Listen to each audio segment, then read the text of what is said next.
Tumben adik-adik mahasiswa ini muncul bersuara. Ha? BEM Riau, tumben kalian muncul. Kemarin-kemarin banyak itu pejabat-pejabat provinsi dan kota, Pekanbaru, OTT. Nggak ada kalian bersuara. Supaya dihukum berat mereka untuk menyelamatkan Riau. Nggak ada kalian. Giliran begini demo kalian bersuara untuk menyelamatkan hutan. Hah? Ada apa? Kemarin ada yang ngajak demo ke Senayan untuk pengesahan perampasan aset koruptor. Nggak nongol kalian. Yang begini-begini teriak kalian menyelamatkan hutan. Hah? Sini kuajari kalian ya adik-adik mahasiswa ya. Kuajari kalian. Begini adik mahasiswa. Oke lah. Kalau hutan itu sudah rusak sekitar 60.000 sampai 80.000 hektar. Ya. Tapi siapa di sana di dalamnya? Masyarakat yang jumlahnya 8.000 lebih. Pertanyaanku kepada kalian mahasiswa. Kalau kita kembalikan hutan itu menjadi lestari, natural, alami. Yang 8.000 orang ini kemana kalian buat? Ya, coba dulu kutanya kalian mahasiswa dan pemerintah Riau. Kemana kalian buat yang 8.000 orang ini? Kalian buang begitu saja? Ya, tolol lah kalian namanya itu, tolol. Kalau kalian membuat kebijakan, maka kebijakan itu harus tidak menyakiti. Harus adil. Itu kebijakan, namanya bijak. Tapi kalau begini namanya tolol. Kalau yang 8.000 ini kalian buat juga ke hutan, kalian cari hutan yang baru. Berarti kan itu lebih tolol lagi. Yang di sini udah rusak. Pengakuan kalian udah rusak. Oke, kita akui udah rusak. 80.000 hektar. Taman nasional. Kita pindahkan ini ke hutan yang baru. Berarti kita merusak hutan yang baru sekitar 60.000 sampai 80.000 hektar. Berarti kan tolol kita kan? Tolol kan? Jadi begini adik-adik mahasiswa, ya, pejabat-pejabat Riau, ya. Pikirkan solusinya, pikirkan hematnya, pikirkan keadilan sosialnya. Kalau mereka pernah melakukan kesalahan, maka kalau memang itu sudah terlanjur dan untuk kepentingan orang banyak, buat solusi yang bijak. Buat solusi yang bijak. Kenapa aku bilang seperti itu? Ya, karena aku perhatikan kalau pejabat-pejabat yang korupsi sampai triliunan merugikan negara, tidak pernah ada mahasiswa protes, tidak pernah ada pejabat protes supaya pelakunya dihukum berat. Padahal merugikan negara.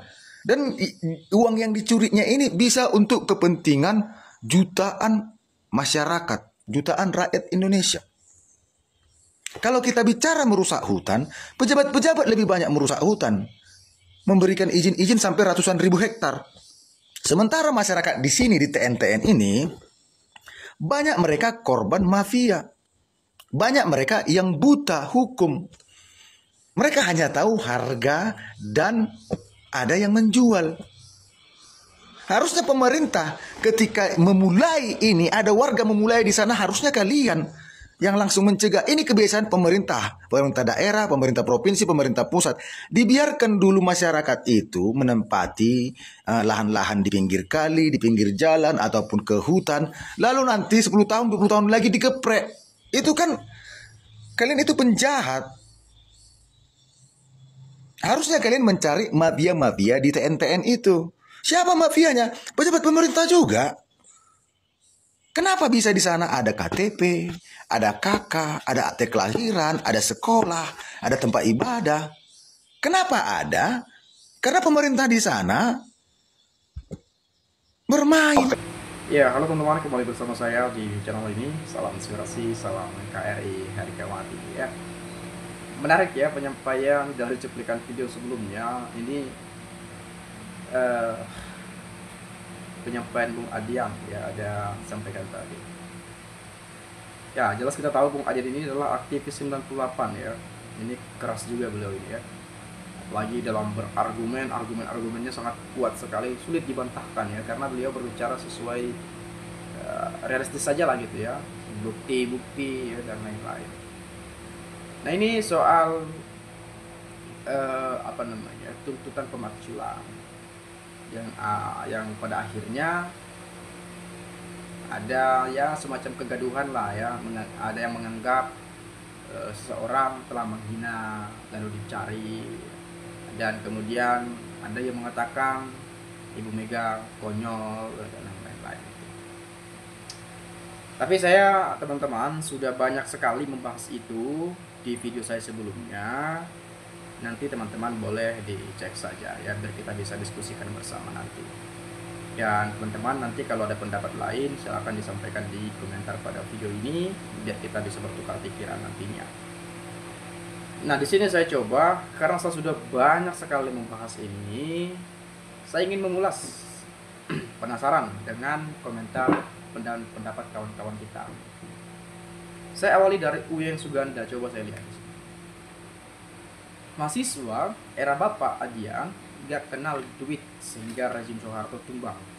Lain dengan era Jokowi. Begitu teriak, rektor dikirim duit miliaran sehingga mulutnya membisu. Adik-adik mahasiswa udah dibungkam mulutnya sama rupiah, Gibran, apalagi rektor. Sok mengajari kalau kau hebat, apa solusinya? Kalau cuma ngomong, semua orang bisa, bro. Nah, ini terkadang apa ya? Kalau kita mengkritik misalnya, mana solusinya? Jangan cuma bisa yang kritik, mana solusinya gitu ya. Nah, kita bayar pajak.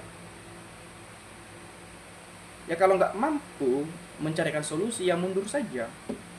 Berikan pada mereka yang mampu mencari solusi. Kan begitu. Ya, meskipun kita kan sebagai warga negara, sebagai masyarakat Indonesia yang memberikan kritik ataupun menyampaikan argumentasi berbasis akademis, kan begitu ya. Tapi ya kalau secara manusianya, ya kita masyarakat Indonesia, kita warga negara, kan begitu ya. Jadi ngapain ditagih solusi? Kita bayar pajak, kan gitu, kurang lebih seperti itu ya. Ini teman-teman perlu kita luruskan juga. Saya bukan memihak pada siapapun, tetapi kalau mungkin ada komentar mengatakan bahwa ya sudahlah bro, jangan terlalu berlebihan lah. Ya, jangan terlalu berlebihan. Mari sama-sama kita saling mengingatkan. Ya, bila ada kritik, ya silakan dikritik saja. Tapi ya jangan berlebihan. Jangan berlebihan dalam artian ya kalau mengkritik itu ya kritiklah yang bagus-bagus, kan begitu. Yang mengarah ke bagaimana pemerintahan atau bagaimana seseorang itu biar bisa mendengarkan kritikan itu dan berpikir bahwa oh ternyata benar apa yang dikatakan, oh ternyata bagus. Tujuan kritik itu untuk memperbaiki langkah-langkah ke depan, kan mungkin seperti itu ya. Kalau ada yang berkomentar seperti itu justru malah bagus sekali menurut saya, kan begitu ya. Jangan kemudian ketika ada yang mengkritik harus dikasih solusi, ya percuma ada pejabat-pejabat kita kalau kita kasih solusi juga pada mereka, kan begitu. Nah, kemudian mahasiswa di Indonesia nggak punya nyali, ijazah Jokowi palsu tapi nggak disentuh. Ini lagi-lagi soal ijazah dan ijazah. Saya udah bosan bahas ini ya. Udah bosan bahas ijazah atau polemik ijazah ini. Tapi sungguh penasaran. Meskipun saya bosan, tapi saya bahas juga karena penasaran. Karena saya ingin melihat gitu ya. Saya penasaran sekali ingin melihat secarik kertas, selembar kertas itu yang bikin gaduh se-Indonesia itu. Selembar kertas mampu membuat se-Indonesia gaduh. Bayangin aja coba. Tapi saya nggak mau masuk ke ranah itu, teman-teman. Ya, kita balik ke topik pembahasan saja. Ya, meskipun saya penasaran sebetulnya ya. Kemudian sudahlah, kalian itu nggak usah banyak komentar. Yang menggugat itu orang-orang pintar, cerdas dan amanah, tanpa pamrih ya memberi kebenaran. Bubar relawan dan projo Jokowi. udah lengser kok masih ada relawan projo. Aneh negara ini, siapa yang bayar projo kok masih diberi panggung. Kita lihat di medsos sampai bosan yang dibahas cuma itu saja. Ya itu saja. Jokowi aja yang dibahas terus sepanjang 2025 ini. Belum pernah dengar pejabat daerah korupsi tertangkap KPK. Mahasiswa unjuk rasa mendukung kebenaran, justru diam. Sampai saat ini, menurut pengalaman saya, belum ada anggota dewan yang sehebat Bung Adian Apitupulu. Beliau selalu membela kepentingan rakyat banyak. Beliau sangat wajar mendapat penghargaan yang terbaik. Saya hormat dan selalu salut buat Bung Adian. Ya, tidak hanya Anda. Wah, benar juga ya, ini Ardin Sitompul juga. Kebetulan saya Sitompul juga ya. Saya sepakat sama kawan ini ya.